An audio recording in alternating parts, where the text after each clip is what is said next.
Good morning to all. Welcome to Sulabha Academic English channel. I am Nagini Envi. Today's topic of explanation is the prelude of the novella, novel, not novella, The Thousand Faces of Night by Geeta Hariharan, prescribed to the Bangalore North University second year B.A. 4th semester. This novel has been written by Geeta Hariharan, who is an important novelist, short story writer, essayist of the Indian writing in English.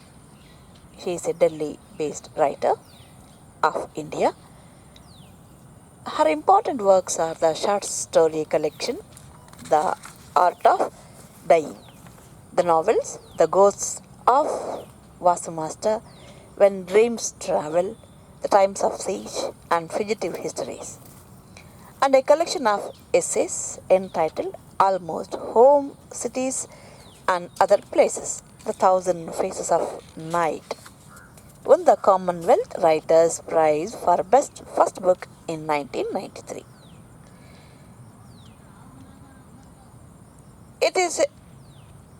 I have chosen one of the opinions expressed in magazines. This is the opinion expressed in the magazine Society, a novel that every Indian woman must read and every Indian man. The novel represents three generations of Indian women. Geetha ಹರಿಹರನವರು ಭಾರತದ English ಸಾಹಿತ್ಯ ಅಥವಾ English ಬರಹಗಾರರಲ್ಲಿ ಪ್ರಮುಖವಾದಂತಹ ಲೇಖಕಿ. ಇವರ ಪ್ರಮುಖವಾದ ಕೃತಿಗಳ ಬಗ್ಗೆ ಈಗ ನಾನು ಹೇಳಿದ್ದೀನಿ.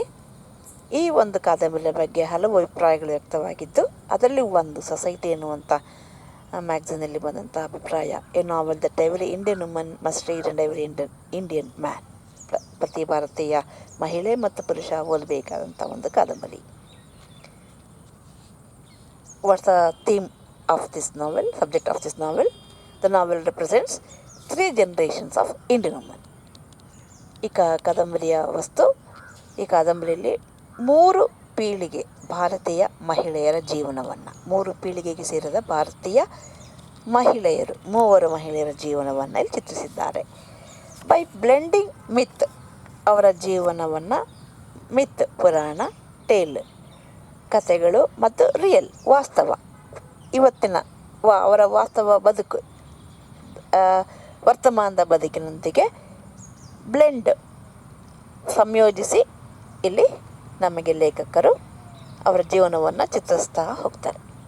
ದ ನಾವೆಲ್ ಬಿಗಿನ್ಸ್ ವಿತ್ ದೇವರ ದಾಸಿಮಯ್ಯಾಸ್ ವಚನ, translated by AK. Ramanujan. AK. Ramanujan ಭಾರತದ ಸಾಹಿತ್ಯದ ಮತ್ತೊಬ್ಬರು ಪ್ರಮುಖ ಕವಿಗಳು. ಅವರು ದೇವರ ದಾಸಿಮಯ್ಯ ಅವರ ವಚನವನ್ನು ಅನುವಾದಿಸಿದ್ದಾರೆ ಇಂಗ್ಲೀಷಿಗೆ. ಆ ವಚನವನ್ನು ಕಾದಂಬರಿಯ ಆರಂಭದಲ್ಲಿ ಅಲ್ಲಿ ಕೋಟ್ ಮಾಡೋದ್ರ ಮೂಲಕ, ಅದನ್ನು ಅಲ್ಲಿ ಬಳಸಿಕೊಳ್ಳೋದ್ರ ಮೂಲಕ ಕಾದಂಬರಿ ಶುರುವಾಗುತ್ತೆ. Suppose you cut a tall bamboo in two, ಅದರ ಅರ್ಥವನ್ನು ಸರಳವಾಗಿ ಕನ್ನಡದಲ್ಲಿ ಹೇಳ್ತಾ ಹೋಗ್ತೀನಿ. ನೀವು ಒಂದು ವಚನ ನಿಮಗೆ ಕನ್ನಡದಲ್ಲೇ ಲಭ್ಯ ಇದೆ, ಅದನ್ನು ಓದ್ಕೊಳ್ಳಿ. ಒಂದು ಉದ್ದನೆಯ ಬ್ಯಾಂಬು ಬಿದಿರನ್ನು ಎರಡು ಭಾಗವಾಗಿ ಮಾಡಿ ಕತ್ತರಿಸಿ, make the bottom piece a woman, ಕೆಳಭಾಗದ ಬಿದಿರನ್ನು ವುಮನ್ ಅಂತ ಮಾಡಿ, the head piece a man, ತಲೆಯ ಭಾಗವನ್ನು ಮೇಲ್ಭಾಗವನ್ನು ಮ್ಯಾನ್ ಅಂತ ಮಾಡಿ, ರಬ್ ದೆಮ್ ಟುಗೆದರ್, ಎರಡನ್ನು ಉಜ್ಜಿದಾಗ,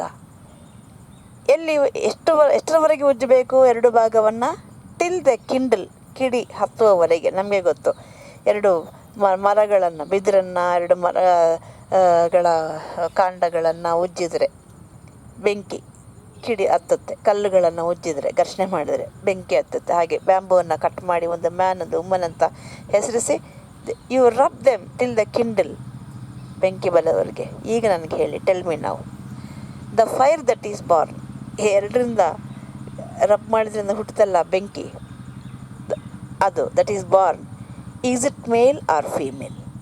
ಅದು ಪುರುಷನ ಮಹಿಳೆನ? ಓ ರಾಮನಾಥ. ಕ್ಯಾರೆಕ್ಟರ್ಸ್ ಅಂದರೆ ಗಂಡೊಳಗೆ ಹೆಣ್ಣು, ಹೆಣ್ಣೊಳಗೆ ಗಂಡು, ಇಬ್ಬರು ಭೇದ ಭಾವ ಇಲ್ಲ. ಇವರ ಇನ್ನೊಂದು ಬೇರೆ ವಚನ ಇದೆ. ಹೇಗೆ ಆತ್ಮ ಒಂದೇ, ದೇಹದ ಆಕಾರ ಮಾತ್ರ ಬೇರೆ. ಹೆಣ್ಣಿನಲ್ಲಿಯೂ ಒಬ್ಬ ಪುರುಷ ಇದ್ದ ಹಾಗೆ, ಗಂಡಿನಲ್ಲಿಯೂ ಒಬ್ಬ ಮಹಿಳೆ, ಮಾತೃ ಹೃದಯ. ಹೆಣ್ಣಿನ ಎಲ್ಲ ನೈರು ವಾತ್ಸಲ್ಯ, ಪ್ರೇಮ, ದಯೆ ಉಳ್ಳಂಥ ಒಬ್ಬ ಮಹಿಳೆಯೂ ಇರ್ತಾಳೆ ಅನ್ನೋದು.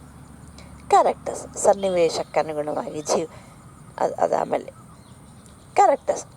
ದೇವಿ ಯಾವ್ಯಾವ ಪಾತ್ರಗಳು ಬರ್ತಿಲ್ಲಿ? Devi's grandmother, Sita, Mahadevan Devi's father, Mayamma, Mahesh, Baba, Mayamma the housekeeper of Mahesh is the husband of Devi, Baba father of Mahesh, Parvathiyamma mother of Mahesh, Dan and Gopi friends of Devi. Prelude. Devi is the protagonist of this novel. Devi remembers that she always liked the story that comes whole, I quote and unquote, and well-rounded, complete with annotation. ದೇವಿಗೆ ಕತೆ ಕೇಳೋದಂದರೆ ಇಷ್ಟ. ಆದರೆ ಎಂಥ ಕತೆ? ಅದು ಪೂರ್ತಿ ಕತೆ ಆಗಿರಬೇಕು. ಹೋಲ್ ಆ್ಯಂಡ್ ವೆಲ್ ರೌಂಡೆಡ್, ಪರಿಪೂರ್ಣವಾಗಿ ರಚನೆ ಆಗಿರಬೇಕು. ಕಂಪ್ಲೀಟ್, ಪರಿಪೂರ್ಣ ಅರ್ಥ ಕೊಡಬೇಕು. With ಆನೋಟೇಷನ್, ವಿವರಣೆಯೊಂದಿಗೆ. Her grandmother used to tell her stories, and she must have asked her grandmother why for 1,000 times. ಅವರ ಅಜ್ಜಿ ಕತೆ ಹೇಳ್ತಾ ಇರ್ತಿದ್ದವಳಿಗೆ ಯಾವಾಗಲೂ. And she must have asked her, ಕತೆ ಹೇಳುವಾಗ ಅವಳ ಮನಸ್ಸಿಗೆ 1,000 ಸರಿ. When she was a small girl, she use to visit her grandmother in the village, and her grandmother used to tell her stories, and so many times in the middle of the story she felt like asking why ajji, why grandmother, but for 1,000 times, but she did not ask those questions. Why? ಯಾಕೆ ಕೇಳ್ತಿರ್ಲಿಲ್ಲ? Because she was a small child then. ಆಗ ಅವಳಿಂದ ಚಿಕ್ಕ ಹುಡುಗಿ. Now she remembers the words of a more recent pragmatic storyteller. After, when she grew up, she found answers of her own to those questions of why. She only found. She doesn't know what could have been the answers of her grandmother to those questions. Now she has got one more storyteller, that is Mayamma. Mayamma is the housekeeper of her husband, Mahesh. She remembers the words of a more recent pragmatic storyteller, old Mayamma. And Devi's question to her, when she was narrating the life story, own experience, her own life story, Devi asked why she had to put up with her life. ಯಾಕೆ ನೀನು ಜೀವನದಲ್ಲಿ ಅಷ್ಟೊಂದೆಲ್ಲ ಸಹಿಸ್ಕೊಂಡೆ ಮಾಯಮ್ಮ? ಅಂದರೆ big laughter to this question. Mayamma laughed, big laughter, and reply, I can see that you are still a child. At this stage of your life you are asking me, why did you put up with her life? ನನಗೆ ನೀನು ಚಿಕ್ಕ ಮಗು ಅನಿಸ್ತಿದೆ ದೇವಿ. Mayamma told her that she had screamed and when she had lost her first baby. Mayamma ಹೇಳ್ತಾಳೆ, she had lost her first baby. For the first time in her life she screamed. ಮೊದಲನೇ ಒಂದು ಮಗು ಅವಳು ಸತ್ತೋಗ್ಬಿಡ್ತು. ಆಗ ಜೀವನದಲ್ಲಿ ಮೊದಲ ಬಾರಿಗೆ ಕಿರ್ಚಿದ್ಲು. Conceived after 10 years of longing and fear. ಮಕ್ಕಳೇ ಆಗಲ್ವೇನೋ ಅನ್ನೋ ಭಯದಲ್ಲಿ ನಿನ್ನೆಲ್ಲ ರಸ ಅದು ಇದು ಮಾಡಿ 10 ವರ್ಷ ಆದಮೇಲೆ ಒಬ್ಬ ಮಗ ಹುಟ್ಟಿದ್ದ ಅಂತ ಸತ್ತೋದಾಗ ಮೊದಲಿಗೆ ಅವಳು ಕಿರ್ಚಿದ್ಲು. ಆಗ ಅವಳಿಗನ್ಸಿತ್ತು, ವೈ ಐ ಸ್ಕ್ರೀಮ್ಡ್, ಯಾಕೆ ನಾನು ಕಿರ್ಚಿದೆ ಅಂತ ಫಸ್ಟ್ ಟೈಮ್ ಕಿರ್ಚಿದ್ಲು. She told the words of the village doctor who attended at the time of delivery. Village doctor ಒಬ್ಬರು ಅವಳಿಗೆ ಡೆಲಿವರಿ ಮಾಡಿದರು. ಅವ್ರು ಹೇಳಿದರು ಅವಳಿಗೆ, his hand still dripping with her blood. ಆ ಮಗುನ ಡೆಲಿವರಿ ಮಾಡಿದ್ದಾರೆ, ಅವಳ ರಕ್ತ ಅವ್ರ ಕೈಲಿ ಇನ್ನೂ ತೊಟ್ಟಿಗ್ತಾ ಇದೆ. ಅವ್ರು ಹೇಳಿದರು, quote and unquote, a woman must learn to bear some pain. ಹೆಂಗಸರು ಕೆಲವು ನೋವುಗಳನ್ನ ಸಹಿಸ್ಕೊಳ್ಳೋದಕ್ಕೆ ಸಿದ್ಧರಿರಬೇಕು, ಕಲಿಬೇಕು. What can I do about the sins of your previous birth. ನಿಮಗೆ ಡೆಲಿವರಿ ಆಗೋದಕ್ಕೆ ಮಗು ಅಷ್ಟೊಂದು ನೋವು ಆಯ್ತಲ್ಲ, ನಾನೇನು ಮಾಡಲಿ? That's a sins of your previous birth. ನೀನು ಹೋದ ಜನ್ಮದ ಕರ್ಮ ಅದು ಅಂತಂದಿದ್ರು ಡಾಕ್ಟ್ರು. ಅದು ನೆನಪಾಗಿತ್ತು ಅವಳಿಗೆ. Remembering her mother in law who slapped Har cheeks hard. Her mother in law wanted her to give birth to few more babies, but all those babies were aborted. During that time, her mother-in-law used to slap her on right and left cheeks and push her stomach till all the blood has gone out of her body, and shouted in a rage, ಕೋಪದಲ್ಲಿ mixed with fear, "Do you need any more proof that this is not a woman?" ಇವಳು ಹೆಂಗಸಲ್ಲ ಅನ್ನೋದಕ್ಕೆ ಇನ್ನೇನು proof ಬೇಕಾ? "The barren witch has killed my grandson." ಮೊಮ್ಮಗ ಸತ್ತೋದಾಗ ಇವಳು ನನ್ನ ಮೊಮ್ಮಗನ ಸಾಯಿಸ್ಬಿಟ್ಲು. ಬ್ಯಾರನ್ ವಿಚ್, ಬಂಜೆ ಮಾಟಗಾತಿ. She lies there asking us why. ಈಗ ನಾನು ಯಾಕೆ ಇರ್ತಿದ್ದೀನಿ ವೈ ಅಂತ ಕೇಳ್ತಾ ಇದ್ದಾಳೆ ಅಲ್ಲಿ. Mayamma told Devi with a smile. ಇದೆಲ್ಲ ಹೇಳಿ ನಕ್ಕು ನಕ್ಕು ಸಾಕಾಗಿ ಮಾಯಮ್ಮ ಹೇಳಿದ್ರು, Devi, so be care with a smile, be care, so be careful Devi, when you ask next question, ಮುಂದಿನ ಪ್ರಶ್ನೆ ಕೇಳುವಾಗ ಕೇರ್ಫುಲ್ ಆಗಿರು. ಬೇರೆಯವರಿಗೆ ಇದ್ರ ಪ್ರಶ್ನೆ ಕೇಳುವಾಗ ಯಾವ ಮಾತು, ಯಾವ ಪ್ರಶ್ನೆ, ಯಾರ ಮನಸ್ಸಲ್ಲಿ ಯಾವ ನೋವನ್ನು, ಯಾವ ಕಥೆಯನ್ನು ನೆನಪಿಸ್ಬಿಡುತ್ತೋ ಗೊತ್ತಾಗಲ್ಲ. ಆದ್ದರಿಂದ be careful about asking questions about others life. What makes beautiful daughter? Yes, this novel is about what makes a beautiful daughter. ಒಬ್ಬ ಮಗಳು ಬ್ಯೂಟಿಫುಲ್ ಡಾಟರ್ ಆಗೋದು ಹೇಗೆ, ವೈಫ್ ಆಗಿರೋದು ಹೇಗೆ, beautiful wife. What makes a woman a beautiful mother ಆಗುವ ಗುಣಗಳು ಯಾವ್ಯಾವು? What makes a good Indian woman? ಯಾವ ಗುಣಗಳು ಗುಡ್ ಇಂಡಿಯನ್ ವುಮನ್ ಮಾಡುತ್ತವೆ? ಭಾರತೀಯ ಮಹಿಳೆಯರಿಗೆ ಪ್ರಪಂಚದಾದ್ಯಂತ ಗೌರವ ಇದೆ.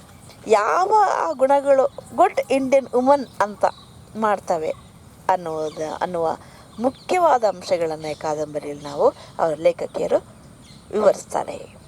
ದೇವಿಸ್ grandmother connects the lifes of present women with the lifes of mythical women. Devi ಅಜ್ಜಿಯ ಕಥೆಗಳಲ್ಲಿ ಈ ವರ್ತಮಾನ ಕಾಲದ ಮಹಿಳೆಯರು ಮತ್ತು ದೋಸ್ ಮಿಥಿಕಲ್ ವುಮೆನ್, ಪುರಾಣ ಕಥೆಗಳಲ್ಲಿ ಬರುವಂಥ ಮಹಿಳೆಯರು. ನಮಗೆ ಗೊತ್ತು, ನಾವು ಮಾತಾಡ್ತಿದ್ರೆ ಇಲ್ಲಿ ಯಾರ ವಿಷಯಗಳು ಹೇಳ್ತೀವಿ? ಸೀತೆ, ಗಾಂಧಾರಿ, ಸಾವಿತ್ರಿ, ದ್ರೌಪದಿ, ಎಷ್ಟೆಲ್ಲ ಕಥೆಗಳನ್ನು ಹೆಸರುಗಳನ್ನ ಹೇಳ್ತೀವಿ. ಮಿಥಿಕಲ್ ವುಮೆನ್ ಅವರೆಲ್ಲ. ಅರುಂಧತಿ, ಅನಸೂಯ, ಸತಿ ಅನಸೂಯ, ಹೀಗೆ.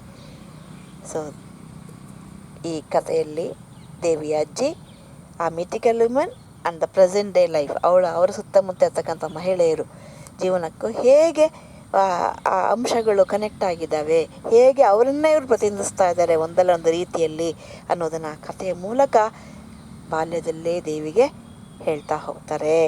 ಇನ್ that way she socialises Devi to become a woman who can face anything in her life with courage. Lives of mythical women and thought of her stories. Through her story, she socializes Devi.